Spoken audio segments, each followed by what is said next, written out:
Stricter measures for the UK's capital.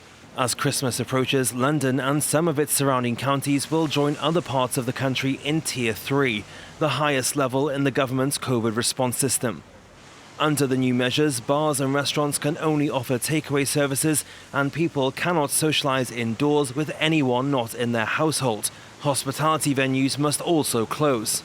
The move was met with mixed reviews on the streets. I think the human thing to have done would have been to have waited until after Christmas. I'm sure there's enough capacity for the NHS in London to take the strain, and that's what they should have done. I think it's a very bad move. I think it's a good idea.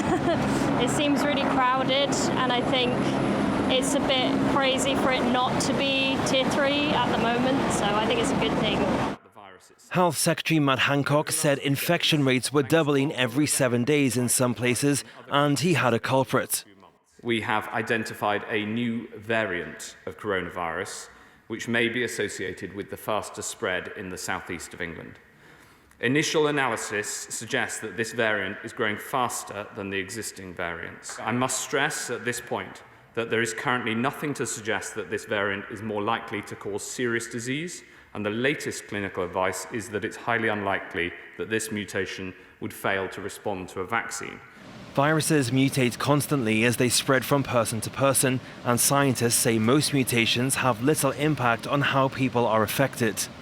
The British government has informed the scientific community and the World Health Organization, who say they are continuing studies on how the new strain prompts an immune response in those infected.